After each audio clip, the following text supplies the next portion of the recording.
Good morning. आज के আমরা জানবো blood component separation and storage সম্পর্কে। তো ব্লাড কম্পোনেন্ট করার আগে আমাদের জানতে হবে আমরা কি ধরনের ব্লাড ব্যাগ সাধারণত ব্লাড ব্যাংকে ইউজ করে থাকি। তো আমরা সাধারণত ডাবল ব্যাগ এবং ট্রিপল ব্যাগ ইউজ করে থাকি।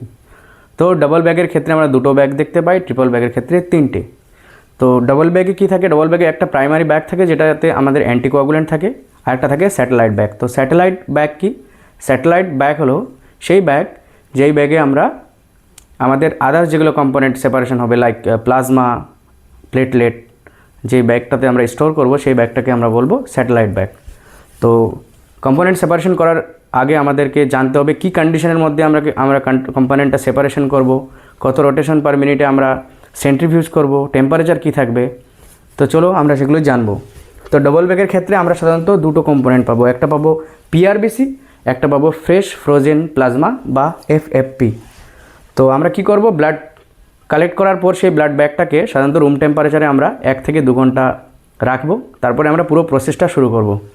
তো প্রথমে কি করব, আমরা 1 থেকে 2 ঘন্টা রাখার পর ব্লাড ব্যাগটাকে আমাকে সেন্ট্রিফিউজ করতে হবে। তো সেন্ট্রিফিউজের কন্ডিশনটা কি?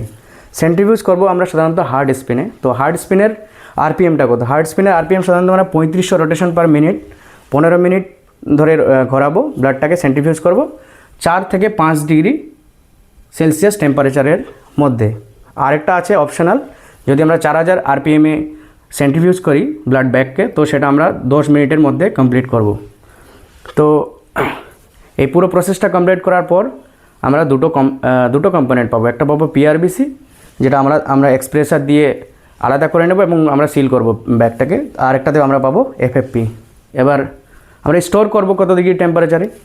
পিআরবিসিকে সাধারণত আমরা 2 থেকে 6 ডিগ্রি টেম্পারেচার ফ্রিজের মধ্যে স্টোর করব, আর যেটা প্লাজমা পাবো ফ্রেশ ফ্রোজেন প্লাজমা সেটা আমরা -30 ডিগ্রি টেম্পারেচারের মধ্যে স্টোর করব। এবার আসি ট্রিপল ব্যাগে। ট্রিপল ব্যাগের ক্ষেত্রেও ঠিক সেম প্রথমটার মতো। ট্রিপল ব্যাগে যেহেতু 3টা ব্যাগ, তো প্রথম একটা যেটা ব্যাগ এটা প্রাইমারি ব্যাগ অ্যান্টিকোয়াগুলেটেড, আর দুটো ব্যাগ হলো স্যাটেলাইট ব্যাগ। তো আমরা কি পাবো 3টা ব্যাগের মধ্যে?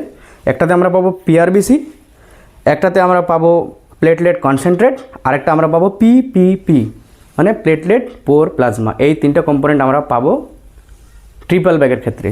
তো ট্রিপল ব্যাগের ক্ষেত্রে আমরা প্রথমে পিআরবিসিটাকে আলাদা করব। তো পিআরবিসিকে আলাদা করার জন্য আমরা কি করব, আমরা এখানে কিছু আলাদা রুলস ফলো করব। যেহেতু আমরা এখান থেকে প্লেটলেট তৈরি করব, তো আমাদের টেম্পারেচার কিছু হেরফের হবে আগেরটার তুলনায়। তো টেম্পারেচার কত রাখবো? আমরা টেম্পারেচার রাখবো 20 থেকে 24 ডিগ্রি সেলসিয়াস। তো এটার ক্ষেত্রে কি করেছিলাম, আমরা হার্ড স্পিনে 4 থেকে 5 ডিগ্রি সেলসিয়াস রেখেছিলাম, এটার ক্ষেত্রে আমরা রেখেছি 20 থেকে 24 ডিগ্রি সেলসিয়াস। তো হার্ড স্পিন প্রথমে যেটা আমরা স্পিন দেবো সেটা হলো সফট স্পিন দেবো। সফট স্পিন দিয়ে আমরা প্রথমে প্যাকড সেলটাকে আলাদা করে নেব। তো সফট স্পিন দেবো কত? 1500 আরপিএম 10 থেকে 12 মিনিট দেওয়ার পর কি করব, আমরা পিআরবিসিটাকে আলাদা করে নেব, ওটাকে সিল করে দেবো। এবার আমার হাতে থাকছে দুটো ব্যাগ। পিআরবিসিকে আলাদা করে দেওয়ার পর কী পাচ্ছি আমরা? পিআরবিসিকে আলাদা করে দেওয়ার পর আমরা পাচ্ছি প্লেটলেট, আমরা পাচ্ছি প্লেটলেট, ঠিক আছে।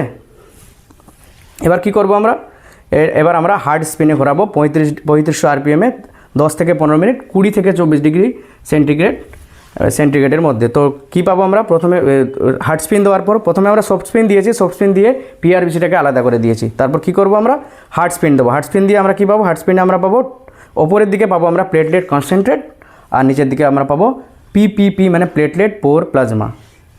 এবার আমরা কি করব, এবার প্লেটলেট পোর প্লাজমা যেটা প্লেটলেট কনসেন্ট্রেট যেটা বলছি আমরা, প্লেটলেট কনসেন্ট্রেটটাকে আমরা 20 থেকে 24 ডিগ্রি সেন্টিগ্রেডের মধ্যে এজিটেটারে রাখবো, আর যেটা আমরা পাবো বটমে পাবো যেটা আমরা প্লেটলেট পোর প্লাজমা সেটাকে আলাদা করে নেওয়ার পর এক্সপ্রেসার দিয়ে সেটাকে আমরা -30 ডিগ্রি সেন্টিগ্রেড টেম্পারেচারে রাখবো, স্টোর করব।